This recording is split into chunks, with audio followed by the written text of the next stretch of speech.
الصلاة والسلام عليك يا حبيب الله الصلاة والسلام عليك يا نبي الله صلى الله تعالى عليك وسلم.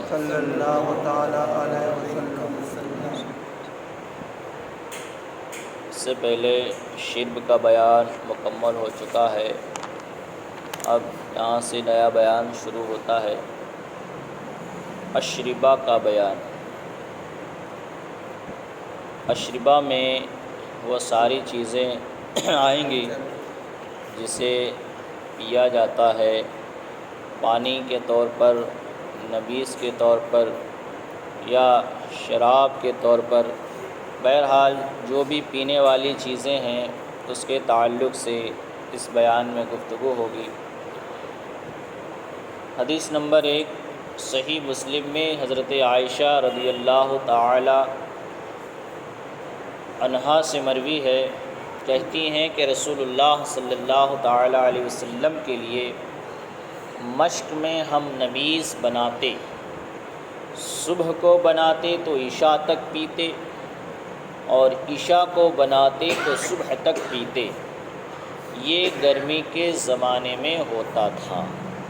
نبیذ کہتے کہ اسے پہلے اسے سمجھ لیں. نبیذ جو ہوتا ہے یہ منقع یا چھہارے کا پانی ہوتا ہے، یعنی اس کے اندر پانی کے اندر منقع، چھہارا، کشمش اسے ڈال کے بھگو دیا جائے، پھر اس میں سے جو رس نکل کے جو پانی بنتا ہے، پہلے تو پانی ہوتا ہی ہے لیکن اس سے بھی جو پانی نکل کر اس میں گھل مل جاتا ہے اسی کو نبیذ کہا جاتا ہے. تو اس میں بڑی طاقت بھی ہوتی ہے اور صحابہ کرام اس دور میں اس طرح پیتے بھی تھے. تو حضرت عائشہ کیا کہتی ہیں کہ ہم حضور کے لیے مشق میں، مشق کہتے ہیں چمڑے کا برتن ہوتا ہے مشکیزہ، اس میں ہم نبیذ بناتے تھے. نبیذ کوئی کھجور کا یا منقع کا، چھہارے کا بناتے تھے پانی. تو اگر عشاء کو بناتے تھے تو صبح تک پیتے تھے، اور صبح میں بناتے تھے تو عشاء تک پیتے تھے. یہ گرمی کے زمانے کی بات ہے. اب اس کے بعد ٹھنڈی کے زمانے کی بات میں بھی آگے وہ گفتگو آئے گی. حدیث نمبر 2 صحیح مسلم میں حضرت ابن عباس رضی اللہ تعالی عنہما سے مروی ہے کہ رسول اللہ صلی اللہ تعالی علیہ وسلم کے لیے اول شب میں نبیذ بنائی جاتی. اول شب معنی رات کے شروع حصے میں نبیذ بنائی جاتی تو صبح کے وقت اسے پیتے. حضور صلی اللہ علیہ وسلم اس نبیذ کے پانی کو صبح کے وقت پیتے تھے، اور دن میں اور رات میں، پھر دوسرے روز دن اور رات میں، اور تیسرے دن عصر تک. اس طرح حضور صلی اللہ علیہ وسلم صبح کے وقت بھی اسے پیتے تھے، دن میں بھی اور رات میں بھی، پھر دوسرے روز دن میں اور رات میں، اور تیسرے دن عصر تک. پھر اگر راوی کہتے ہیں پھر اگر کچھ بچ جاتی اس میں سے کچھ نبیذ بچ جاتی تو خادم کو پلا دیتے تھے. تو وہ خادم کو پلا دیتے تھے یا پھر گرا دی جاتی تھی مطلب اسے انڈیل دیا جاتا تھا. تو یہ جو بیان کیا گیا ہے کہ 1 دن 2 دن 3 دن تک عصر تک پیتے تھے، یہ ٹھنڈی کے زمانے کی بات ہے. کیونکہ نبیذ کو 1-2 دن تک آپ رکھے رہو گے تو پھر وہ شراب کی صورت اختیار کر لے گا، شراب بن جائے گا. یعنی شراب بن جانے کا مطلب اس میں نشہ آ جائے گا، اور جب اس میں نشہ آ جائے تو وہ چیز کیا ہو جاتی ہے؟ حرام ہو جاتی ہے. وہ چیز حرام ہو جاتی ہے. تو یہ 3 دن تک جو پیا گیا ہے ٹھنڈی کے موسم میں ایسا ہوا ہے، گرمی کے موسم میں یہ زیادہ تر نہیں ہو سکتا. نبیذ یہ پانی، یعنی پانی کے اندر بھگو دیتے ہیں، پھر اس کو صبح میں نچوڑنے پیتے ہیں کپڑے. ابھی ڈاکٹر آیورویدک میں چل رہی ہے. تو کھجور ہو یا کشمش ہو، اس کو ایک کٹورے میں رکھ کر کے بھگو دیا جائے تو صبح میں جو پانی اس میں سے نچوڑ کے مطلب پانی میٹھا ہو جائے گا. پہلے اپنے سادہ پانی رکھیں گے لیکن اس میں سے جو رس نکلے گا اس کی وجہ سے کیا ہو جائے گا؟ وہ میٹھا ہو جائے گا. تو اس میں ایک طاقت بھی ہوتی ہے. ٹھیک ہے.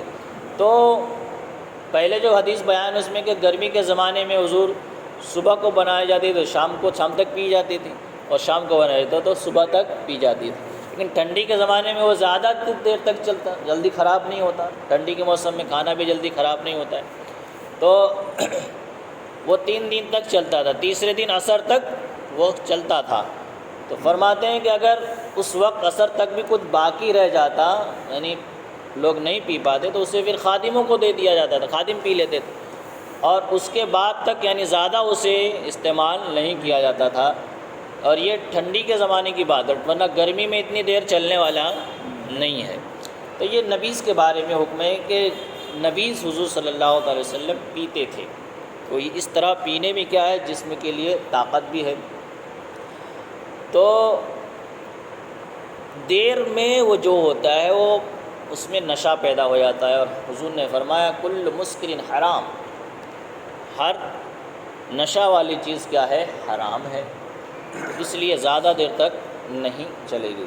حدیث نمبر 3 صحیح مسلم میں حضرت جابر رضی اللہ تعالیٰ عنہ سے مروی ہے، رسول اللہ صلی اللہ علیہ وسلم کے لیے مشک میں نبیذ بنائی جاتی تھی، مشک نہ ہوتی تو پتھر کے برتن میں بنائی جاتی، یعنی چمڑے کا برتن نہیں ہوتا تو پتھر کے برتن میں بنایا جاتا تھا۔ بنانے کو اس کے لیے اسپیشل کوئی وہ نہیں ہوتا، بس اسے بھگا دینا، اسی سے جو رس نکل جائے وہی کیا ہو جاتا ہے، نبیذ ہو جاتا ہے، اور اس میں مٹھاس بھی آ جاتی ہے۔ تو کہتے ہیں جب مٹی کا وہ چمڑے کا برتن نہیں ہوتا تو پتھر کے برتن میں اسے بنایا جاتا تھا، بہرحال بنایا جاتا تھا، اور حضور صلی اللہ علیہ وسلم اسے نوش بھی فرماتے تھے۔ آج ہم جانتے ہی نہیں اس کے بارے میں، اور کوئی کرتا بھی نہیں ہے، جانتے نہیں ہیں، کرتے نہیں ہیں، اور اس کا فائدے کیا ہے، بہت ہیں جسم کے لیے۔ یہ پانی پینے میں کیا ہے، بہت فائدے ہیں جسم کے لیے، طاقت اور قوت۔ پھر یہ پانی جو پیے گا اسے بورنویٹا پینے کی ضرورت نہیں پڑے گی، اسے بورنویٹا پینے کی ضرورت نہیں پڑے گی۔ تو یہ پانی میں جو کیا ہے، بڑی طاقت اور قوت ہوتی ہے۔ کھجور، 1-2 کھجور لے لیں، 2-4 مصری لے لیں، مصری بھی ڈالنا جو مصری بھی ڈال سکتے ہیں، یا تو منقع لے لیں یعنی کشمش لے لیں، تو اس طرح بھگو کر کے وہ کیا نبیذ جو بنتی ہے وہ بہت جسم کے لیے صحت مند ہوتی ہے۔ حدیث نمبر 4 امام بخاری اپنی صحیح میں حضرت سہل ابن سعد رضی اللہ تعالیٰ عنہ سے روایت کرتے ہیں کہ ابو سعید ساعدی حضور صلی اللہ علیہ وسلم کے پاس حاضر ہوئے اور حضور صلی اللہ علیہ وسلم کو اپنی شادی کی دعوت دی۔ حضرت ابو سعید ساعدی حضور کے دربار میں حاضر ہو، کہا یا رسول اللہ میری شادی ہے، تشریف لائیے گا، شادی کی دعوت دی۔ جب حضور صلی اللہ علیہ وسلم ان کے گھر تشریف لے گئے تو ان کی زوجہ جو دلہن تھی، حضرت ابو سعید ساعدی کی جو دلہن تھی، انہوں نے وہی خادم بنی ہوئی تھی، یعنی وہی گھر کا کام کر رہی تھی اور خادم کا کام انجام دے رہی تھی۔ تو انہوں نے حضور صلی اللہ علیہ وسلم کے لیے پانی میں کھجوریں رات میں ڈال دی تھی، اور وہی پانی حضور صلی اللہ علیہ وسلم کو پلایا۔ جو دلہن تھی انہوں نے حضور کے لیے پانی میں کھجوریں ڈال دی تھی، اور صبح میں وہی پانی حضور صلی اللہ علیہ وسلم کو پلایا۔ تو اس طریقے سے انہوں نے حضور کو پانی پلایا۔ اس سے پتہ چلا کہ کھجور کا پانی پینا یہ کیا ہے، میرے آقا صلی اللہ علیہ وسلم کی سنت ہے، اور حضور کو پسند بھی تھا، اس لیے حضور صلی اللہ علیہ وسلم اسے پیا کرتے تھے، اور جو چیز حضور کو پسند نہ ہوتی تھی اسے آپ نوش نہیں فرماتے تھے۔ حدیث نمبر 5 امام بخاری نے اپنی صحیح میں روایت کی ہے کہ حضرت عمر اور ابو عبیدہ اور حضرت معاذ رضی اللہ تعالی عنہم نے مثلث کے پینے کو جائز فرمایا ہے۔ مثلث کیا چیز ہے؟ کہتے انگور کا شیرہ جو ہوتا ہے، پکانے کے بعد 1/3 رہ جاتا ہے، انگور کا شیرہ، اس کو پکانے کے بعد 1/3 رہ جاتا ہے، یعنی بالکل جتنا پکایا جائے اس کا 1 حصہ ہی، 2 حصہ تو جل جاتا ہے آگ پہ ہی، مطلب جل کر کے ختم ہو جاتا ہے، آنچ سے ہی جل جاتا ہے، جو بچتا ہے وہ تھوڑا سا حصہ بچتا ہے۔ تو انگور کا ہے تو اس کے بارے میں فرماتے ہیں مثلث کے بارے میں یہ صحابہ کرام حضرت عمر، حضرت ابو عبیدہ، حضرت معاذ رضی اللہ تعالیٰ عنہ پینے کو جائز فرماتے تھے، اور حضرت براء ابن عازب اور ابو جحیفہ رضی اللہ تعالیٰ عنہما سے نصف حصہ پکا دینے کے بعد انگور کا شیرہ پیا، اور حضرت براء ابن عازب، ابو جحیفہ رضی اللہ تعالیٰ عنہم نے نصف حصہ یعنی آدھا حصہ پکا دینے کے بعد انگور کا شیرہ پیا۔ اور ابن عباس رضی اللہ تعالیٰ عنہ نے کہا کہ انگور کا رس جب تک تازہ ہے پیو، انگور کا جو رس ہے جب تک تازہ ہے وہ پیو۔ تو اس میں 3 لوگوں کی باتیں بیان کی، حضرت عمر، ابو عبیدہ، حضرت معاذ کہتے ہیں مثلث کا مطلب یہ تیسرا حصہ، مثلث مانے تیسرا حصہ، کسی بھی چیز کے 3 حصے کیے جائیں اس میں سے ایک حصہ۔ تو انگور کا جو رس ہے شیرہ ہے، کہتے ہیں اس کو پکا کر کے اتنا پکایا کہ اس کا ایک حصہ رہ گیا، تو وہاں تک یہ صحابہ کہتے ہیں کہ پینا جائز ہے۔ اور حضرت براء ابن عازب کہتے ہیں کہ نصف مانے آدھا، 1 گلاس شیرہ تھا تو اس کا آدھا پکایا اور آدھا گلاس بچ گیا، تب تک اسے کیا ہے پینا جائز ہے، کیونکہ تب تک وہ شراب نہیں بنتا، انگور سے شراب بنتی ہے نا، تو تب تک وہ شراب نہیں بنتی۔ شراب کیسے بنے گی بعد میں آگے آپ کو پتہ چلے گا۔ اور حضرت ابن عباس کیا کہتے ہیں کہ جب تک انگور کا رس تازہ ہے، ظاہر بات جب تک تازہ رہے گا اس میں نشہ نہیں آئے گا، جب وہ باسی ہو جائے گا تبھی اس میں نشہ آئے گا، جب نشہ آئے گا تو وہی چیز کیا ہو جائے گی، حرام ہو جائے گی۔ تو حضرت ابن عباس کہتے ہیں جب تک انگور کا رس تازہ ہے اسے پیو، اس کو پینے میں کوئی حرج نہیں ہے۔ دیکھا جائے بس یہ دیکھا جائے کہ اس میں نشہ تو نہیں آیا، جب نشہ آ جائے تو پھر اس کا پینا کیا ہو جاتا ہے، ناجائز ہو جاتا ہے۔ حدیث نمبر 6، بخاری نے اپنی صحیح میں حضرت ابو جویریہ رضی اللہ تعالیٰ عنہ سے روایت کی، کہتے ہیں میں نے ابن عباس رضی اللہ تعالیٰ عنہما سے بازق کے بارے میں دریافت کیا۔ بازق ایک قسم کی شراب ہے، ایک شراب کا نام ہے بازق۔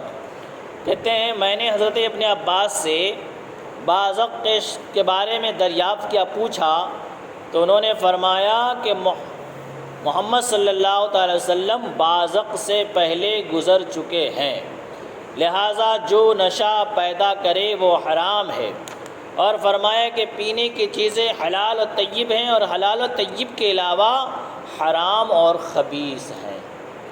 بازق کے بارے میں فرمایا کہ پہلے گزر چکے ہیں، حضور صلی اللہ علیہ وسلم پہلے گزر چکے ہیں، یعنی یہ بتانا چاہتے ہیں کہ شراب جو ہے ڈائریکٹ حرام نہیں ہو گئی تھی، پہلے شراب کیا تھی، جائز تھی، پی جاتی تھی، لیکن جب اللہ کا حکم آ گیا کہ شراب حرام ہے تو مدینے میں کیا ہو گئے، مٹکے خالی ہو گئے، اور یہاں تک کہ گلیوں میں بارش میں پانی بہتا ہے اس طرح شرابیں بہنے لگی۔ اس سے پتہ چلا کہ جب تک پی جاتی تھی اللہ کا حکم نازل نہیں ہوا تھا تب تک اسے پیا جاتا تھا، اور جب حکم ہو گیا تو انہوں نے اپنی پسندیدہ چیز کو اللہ کے حکم پر قربان کر دیا اور اسے چھوڑ دیا۔ پتہ چلا کہ پہلے یہ شراب پی جاتی تھی، اس کی حرمت کا حکم نازل نہیں ہوا تھا، لیکن بعد میں جب حرمت کا حکم نازل ہوا تو اب وہ کیا ہو گئی، حرام ہو گئی، اس کا پینا ناجائز ہو گیا۔ حرام کب ہوئی کہ ایک صحابی نے لوگوں کے، صحابہ کرام کی دعوت کی، اور دعوت میں مغرب کی نماز پڑھی گئی کھانے کے بعد، تو نماز میں سورہ کافرون پڑھی گئی تو اس میں ہاں کا نا کا ہاں ہو گیا، اس میں آیت میں آگے پیچھے ہو گیا، تو تبھی سے اس کی حرمت نازل ہو گئی کہ اب کوئی بھی شراب نہیں پی، کیونکہ شراب پینے سے کیا ہوتا ہے، عقل ختم ہو جاتی ہے، عقل جواب دی جاتی ہے، عقل اس کی چلتی ہی نہیں، وہ کیا کر رہا ہے کیا نہیں کر رہا اسے کچھ پتہ چلتا نہیں ہے۔ تو نماز میں کیا ہو گیا، وہ آیت ادھر کی ادھر ہو گئی، آیت میں ایسا کہ جہاں ہاں ہونا تھا وہاں نہ ہو گیا، جہاں نہ ہونا تھا وہاں ہاں ہو گیا، تو تبھی سے کیا ہو گئی، حکم نازل ہو گیا اور شراب کیا ہو گئی، حرام ہو گئی، اور پہلے کیا تھی، جائز تھی۔ تو بازق شراب کے بارے میں جب پوچھا گیا تو فرمایا کہ اس سے گزر چکے ہیں، یعنی یہ بات پہلے کی تھی، لیکن حضور نے فرمایا کہ بازق شراب جو ہے یہ حرام ہے، کیونکہ بازق میں کیا ہے، یہ شراب ہی ہے اور اس کے اندر نشہ ہے۔ اور حضور نے فرمایا ہے کہ پینے والی چیز حلال و طیب ہے، جو پی جاتی ہیں وہ چیز حلال و طیب ہے، اور جو نہیں پی جاتی وہ حرام اور خبیث ہے۔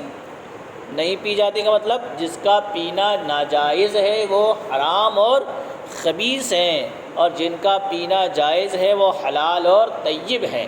یعنی شریعت نے انہی چیزوں کو پینے کو جائز قرار دیا ہے جو انسان کی صحت کے لیے اچھی اور صاف ستھری ہیں، اور جو صحت کے لیے، جسم کے لیے تکلیف دہ ہیں ان کے بارے میں فرمایا کہ یہ خبیث ہیں اور حرام ہے۔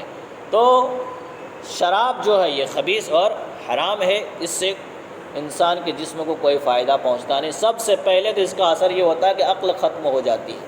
عقل ختم ہوئی پھر پینے والا کیا دیکھتا ہے کہ سامنے کون ہے، بیوی کھڑی ہے کہ بہن کھڑی ہے کہ ماں کھڑی ہے، اسے کچھ پتہ چلتا نہیں ہے، اور اسی حالت میں وہ کیا سے کیا بول جاتا ہے۔ جب عقل ٹھکانے آتی تب اسے پتہ چلتا کہ میں نے غلط کیا ہے۔ تو یہ شراب کا سب سے بڑا خطرہ تو یہ ہے کہ پہلے عقل پہ یہ کیا حملہ کرتی ہے، اس کے بعد جسم میں جو کمزوری پیدا کرتی ہے وہ تو بات کی بات، اور پھر پیٹ کے اندر جا کر کے جو خرابیاں پیدا کرتی ہے وہ بات کی بات ہے۔ بہرحال جو چیزیں انسان کے جسم کے لیے طیب و طاہر ہیں وہی چیزیں پینا شریعت میں جائز ہیں، اور جو خبیث اور حرام ہیں وہ ناجائز ہیں۔ حدیث نمبر 7، امام بخاری اپنی صحیح میں حضرت ابو ہریرہ رضی اللہ تعالیٰ عنہ سے روایت کرتے ہیں کہ بے شک معراج کی رات ایلیا یعنی بیت المقدس میں، دمشق بیت المقدس، بیت المقدس جسے کہتے ہیں، تو معراج کی رات حضور صلی اللہ علیہ وسلم کو بیت المقدس میں حضور صلی اللہ علیہ وسلم کے سامنے 2 پیالے پیش کیے گئے تھے۔ حضرت جبریل نے 2 پیالے حضور کو پیش کیے تھے، اس میں سے ایک پیالہ شراب کا تھا اور دوسرا پیالہ دودھ کا تھا۔ حضرت جبریل نے حضور کو 2 پیالے پیش کیے تھے، ایک شراب کا پیالہ، ایک دودھ کا پیالہ تھا۔ حضور صلی اللہ تعالیٰ علیہ وسلم نے دونوں کو دیکھا، شراب کو بھی دیکھا اور دودھ کو بھی دیکھا۔ دونوں پیالوں کو دیکھنے کے بعد حضور نے دودھ کا پیالہ پسند فرما لیا، دودھ کا پیالہ پسند فرمایا۔ حضرت جبریل نے کہا الحمدللہ، حضرت جبریل نے کیا کہا؟ الحمدللہ، خدائے تعالیٰ نے آپ کو فطرت کی ہدایت کی، خدائے تعالیٰ نے آپ کو فطرت کی ہدایت کی ہے۔ یا رسول اللہ، اگر آپ شراب لے لیتے تو آپ کی امت گمراہ ہو جاتی۔ یا رسول اللہ، اگر آپ شراب پسند فرما لیتے تو آپ کی امت گمراہ ہو جاتی، لیکن اللہ کا شکر ہے کہ آپ نے دودھ کا پیالہ لیا ہے تو آپ کی امت گمراہ نہیں ہوگی۔ یعنی ساری امت گمراہ نہیں ہوگی، کچھ فرقے ہو جائیں گے لیکن سب گمراہ نہیں ہوں گے۔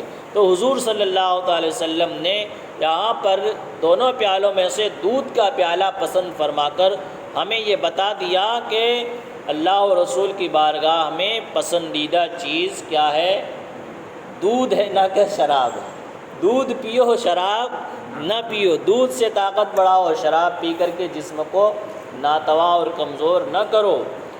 حدیث نمبر 8، ابو داؤد اور ابن ماجہ نے ابو مالک اشعری رضی اللہ تعالیٰ عنہ سے روایت کی ہے کہ رسول اللہ صلی اللہ تعالی وسلم نے ارشاد فرمایا، میری امت کے کچھ لوگ خمر یعنی شراب پئیں گے اور اس کا نام کچھ دوسرا رکھ لیں گے۔ جیسے کہ آج کے دور میں شراب کا نام بدل کے کچھ دوسرا نام رکھ لیا ہے، تو نام کچھ بھی رکھ لو۔ میرے آقا نے ایک ایسا فارمولہ دے دیا کہ تم جو بھی نام رکھو گے وہ پتہ ہی چل جائے گا۔ کلو مسکرن حرام، ہر نشے والی چیز حرام۔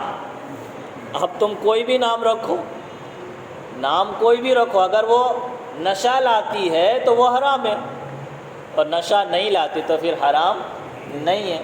تو حضور نے فرمایا کہ میری امت کے کچھ لوگ خمر یعنی شراب کو پئیں گے اور اس کا نام کیا کہیں گے، بدل دیں گے، تاکہ لوگوں کو پتہ نہ چلے کہ یہ شراب پیتے ہیں۔ لوگ پوچھیں کیا پیا تو کہیں گے بیئر پیا ہے، تو بیئر بھی تو شراب ہے۔ اس کے علاوہ شراب کے نئے نئے نام رکھ لیے۔ تو ہمارے حضور صلی اللہ علیہ وسلم کی نگاہیں دیکھ رہی تھی کہ میری امت میں کچھ لوگ ایسے آئیں گے، اور آپ اپنی آنکھوں سے اب دیکھ سکتے ہیں کہ ایسے لوگ آ چکے ہیں جنہوں نے شراب کے نام بدل دیے۔ لیکن حضور نے فرمایا تھا کہ جو بھی نشے والی چیز ہے وہ کیا ہے، حرام ہے، اور جو اسے پیے گا وہ شریعت کے خلاف کرے گا۔ تو پتہ چلا کہ شریعت میں جو چیزیں جائز اور طیب حلال رکھی گئی ہیں وہ وہی ہیں جو ہمارے لیے، ہمارے عقل کے لیے، ہمارے جسم کے لیے صحت یاب کرنے والی اور مفید ہیں، اور جو چیزیں ہمارے لیے نقصان دہ ہیں شریعت نے اسے ہمیں منع فرمایا ہے۔ تو بہرحال نبیذ پی سکتے ہیں، شراب پینا کیا ہے، ناجائز اور حرام ہے۔ نبیذ پیجئے، لیکن وہ بھی اسی وقت تک جب تک کہ اس میں نشہ نہ آئے، ٹھیک ہے۔ اسی سے آپ بس اتنا یاد رکھیں کہ جو بھی نشے والی چیز ہے وہ حرام ہے، اور نشے بغیر کی چیز کیا ہے، حرام نہیں ہے۔ اسی کو آپ دھیان میں رکھیں گے تو سارے مسئلے حل ہو جائیں گے۔ پھر پوچھنے کی ضرورت نہیں پڑے گی کہ یہ حرام ہے کہ نہیں، یہ حرام ہے کہ نہیں، یہ حرام ہے کہ نہیں۔ پھر بعد میں آپ کے ذہن میں آئے گا کہ تاڑی حرام ہے کہ نہیں، تاڑی پیتے ہیں 10 بجے سے پہلے اور 10 بجے کے بعد، تو پھر نشے والی ہوگی تو کیا ہوگی، حرام ہوگی، اور بغیر نشے کی ہوگی تو آپ اسے پی سکتے ہیں، ٹھیک ہے۔ تو بہرحال اس کا خلاصہ ہو گیا حدیث کے مطابق۔ اب انشاءاللہ مسائل کی روشنی میں یہ گفتگو ہوگی۔ تو اشربا کا جو بیان ہے، لغت میں پینے کی چیز کو شراب کہتے ہیں۔ ڈکشنری میں جب شراب کا معنی ڈھونڈیں گے تو جو بھی پینے کی چیز ہے اسے شراب کہا جائے گا، ٹھیک ہے۔ تو جیسا کہ قرآن میں فرمایا اللہ نے وَسَقَاهُمْ رَبُّهُمْ شَرَابًا طَهُورًا، اور اللہ نے انہیں شراب طہور پلایا۔ شراب کا اصل معنی کیا ہوتا ہے اسے یاد رکھنا ہے، اور یہ ڈکشنری کے اعتبار سے شراب کا معنی ہے۔ اور اصطلاح فقہا میں شراب کسے کہتے ہیں؟ اصطلاح فقہا میں شراب اسے کہتے ہیں جس سے نشہ آ جاتا ہو۔ جیسے عام طور پر ہم جب شراب بولتے ہیں تو کیا سمجھتے ہیں، نشے والی چیز ہی شراب سمجھتے ہیں، لیکن ڈکشنری کے اعتبار سے شراب کا معنی کیا ہے، پینے کی چیز۔ پینے کی چیز کو شراب کہا جاتا ہے۔ تو لغت میں پینے کی چیز کو شراب کہتے ہیں، اور اصطلاح فقہا میں شراب اسے کہتے ہیں جس سے نشہ ہوتا ہے۔ اس کی بہت قسمیں ہیں۔ خمر انگور کی شراب کو کہتے ہیں۔ خمر کسے کہتے ہیں؟ انگور کی شراب کو کہتے ہیں، یعنی انگور کا کچا پانی جس میں جوش آ جائے اور شدت پیدا ہو جائے اسے خمر کہا جاتا ہے۔ قرآن میں اس کا ذکر آیا ہے یسألونک عن الخمر والمیسر، یا رسول اللہ آپ سے لوگ جوئے اور شراب کے بارے میں پوچھتے ہیں، تو خمر کا لفظ قرآن میں بھی آیا ہے۔ امام اعظم ابو حنیفہ رضی اللہ تعالیٰ عنہ کے نزدیک یہ بھی ضروری ہے کہ اس میں جھاگ پیدا ہو، اور کبھی ہر شراب کو مجازاً خمر کہہ دیتے ہیں، کبھی ہر شراب کو بھی خمر کہا جاتا ہے۔ تو بہرحال خمر کا معنی کیا ہوتا ہے، شراب ہوتا ہے۔ تو شراب جو ہے پینا کیا ہے، ناجائز ہے۔ تو اس کو یاد رکھنا ہے کہ شراب کے دو معنی ہوتے ہیں، ایک اصطلاح کے اعتبار سے یعنی مسئلے مسائل کے اعتبار سے شراب، جیسے عام طور پر شراب کہتے ہیں، تو اس کا معنی جب بھی آپ کوئی بھی شراب بولے گا تو اسے کیا سمجھا جائے گا کہ نشے والی چیز شراب۔ لیکن لغت میں شراب کا معنی کیا ہے، پینے کی چیز کو شراب کہا جاتا ہے۔ تو جیسا کہ اللہ نے فرمایا وَسَقَاهُمْ رَبُّهُمْ شَرَابًا طَهُورًا، اس طرح شراب کے بہت سارے لفظ قرآن میں آئے ہیں۔ تو شراب کا وہاں پر معنی وہ نشے والی چیز نہیں ہے، شراب کا معنی پینے والی چیز، یعنی پانی اللہ نے حوض کوثر کا پانی پلایا، وہ وہاں پر معنی مراد ہے۔ بہرحال اس کے اوپر انشاءاللہ باقی گفتگو پھر کریں گے۔ اللہ تبارک و تعالیٰ کی بارگاہ میں دعا ہے کہ مولا جو کچھ بھی بیان ہوا اسے ہمیں سمجھنے کی، سمجھانے کی، عمل کرنے کی، اپنے ذہنوں میں محفوظ رکھنے کی توفیق عطا فرما۔ علم کی لا زوال، دولت سے مالا